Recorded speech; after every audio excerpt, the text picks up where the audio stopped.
What's up, YouTube?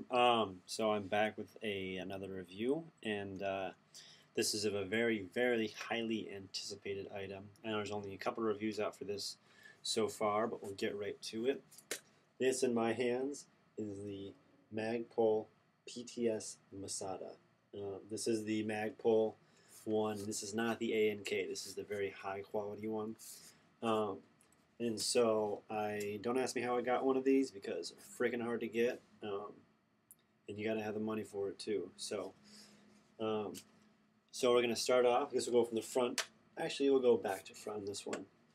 This is a solid stock. It's not. This is fixed stock. It's not going to move anywhere. This isn't folding or anything like the A&K version. But I think I prefer it that way because it kind of distinguishes it apart from the A&K. I may pick up folding stock eventually, but so here, this hole right here on the other side is the QD sling mount. The cheek rest is two positions. It is a pain in the butt to move. See here, you really gotta pull down on it to have it snap into place. So once you know where it's gonna be there for a while. It's not easy to move. Here I do have one of these metal loops here for a sling because it's a very tight sling mount, as you can see. There's not much space to get the sling in there. These are the two pins. You pop these out, and the stock slides off. The whole top receiver flops out, and it allows you to access the quick change spring in the back of the gearbox, which is another fantastic feature of this gun. Moving on here to the handle. It's a very comfortable handle. This is ambidextrous right here.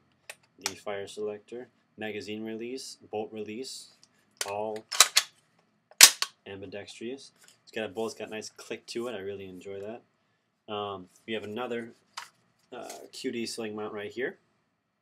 I did not mention that the trigger right here is a micro switch trigger, and literally you barely have to pull this and the gun fires. It's not like it's just a fast response. It's not just fast response in the battery.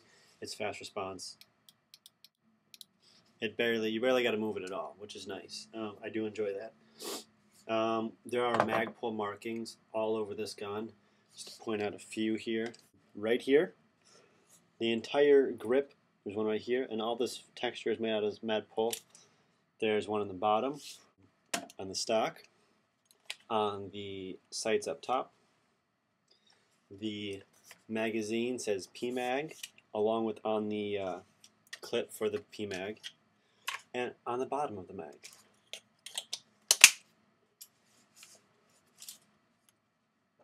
Right there. This is PTS right there. I think that's all of them. There are probably more. Yeah, like I said, all the texture on this gun here and up here are the very tiny Magpul logos just jumbled together. So I found that kind of interesting. The build quality of the gun is fantastic, as everyone says, but I can't tell you enough how amazing this gun is. The upper receiver being aluminum has an extremely nice feel, a beautiful finish to it. Even on the inside, when you open it up, I'll show you later, all the edges on the inside are beautifully cut. All the tolerances are like perfected and zeroed. The magazine, it just clicks in, no problem. There's a little bit of wobble, but you can't even hear it when it wobbles. The front receiver, the bottom receiver, magazine, stock are all made out of the DuPont, or whatever they call it, polymer that they make all their stuff out of, and it feels wonderful. So the sights. These sights are a little stiff when you first get them. This clicks down. The front sight, which I notice a lot of people just kind of poink and it pops up, is very stiff. It's got a nice spring behind it, but it's not something that's going to be like click, click. You got to actually push on it to really make it pop up. So don't worry if you get yours and it's super stiff. I think they all are. People have just broken them in before they did videos of them. I think the only thing about this gun I do not like was the stinking flash hider. I know Crazy and Z-Man made a point of this, but he didn't go all the way into it. This is a plastic flash hider. it is glued on, and it is a clockwise threading. You cannot. I tried putting.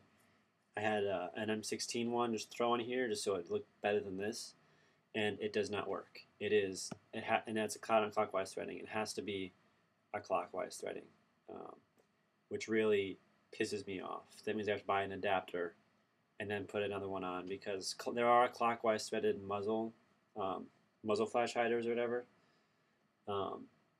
but they're not. You don't come by them that often, or if you do, they're not very good ones, in my opinion. I like the variety you can have with the counterclockwise ones, because everyone makes counterclockwise flash hiders. So I'm going to install a battery into this. Another note: this will accept butterfly, mini type butterfly, any mini type 8.4, 9.6, and stick type batteries. It will take 9.6 and 8.4. It is long enough that you can fit a stick battery in here, which is one thing I really liked. So if you say your battery dies and the only thing you have is an AK battery, it will still fit in here. I'm going to put a 3-cell LiPo in here, a very, very strong one, just to give you an idea of rate of fire, and it is not fully charged. So we're going to do that right now. Alright, to install the battery, you have a pin right here. You just push a little bit, pull it out, it will click into place. Slide this off. Alright, a 3-cell has extremely, extremely tight fit. So I found what I have to do is actually, this is the lever that you can twist to pull the barrel off.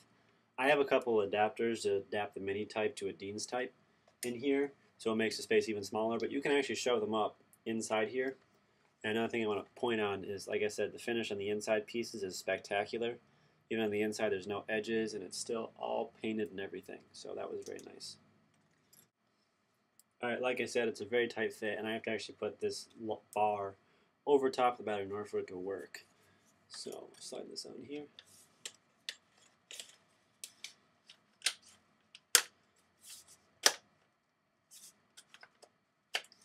Once you have your battery all set in there, another thing, this handguard slips over these sling mounts, so it kind of pops into place. And then once it is, you push these in, this pin in. Alright, and now we got our front grip, we got everything on, so we're ready to go. I'm going to dry fire this. Just give you an idea of the trigger response again. Full auto now. It's got a pretty high rate of fire. I'm going to do a 1-second burst so I can slow it down and give you guys an idea of just how many rounds a second it does.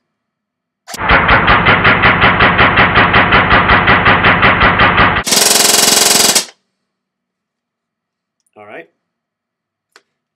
so that is obviously insane rate of fire. Again, I usually don't use this battery in there. This is a 25C 3-cell LiPo battery, and this over time will ruin your gun. So do not use this. I'm using this for demonstration purpose only to show you the potential of this gun. I highly suggest a 9.6 butterfly. That will do you plenty well. You don't need anything more than that. I just don't have one that is fully charged at my disposal at the moment. But anyways, this has been my review of the Magpul PTS Masada ACR for all you Modern Warfare 2 people. And please rate, comment, and subscribe. If you have any other questions on this gun, please ask me. I will answer them. If you have any other questions pertaining to internals, I have not opened this gun yet. I will over time, but right now it's just running just fine stock, so I'm going to leave it like that. So anyways, thank you for watching. Please rate, comment, and subscribe.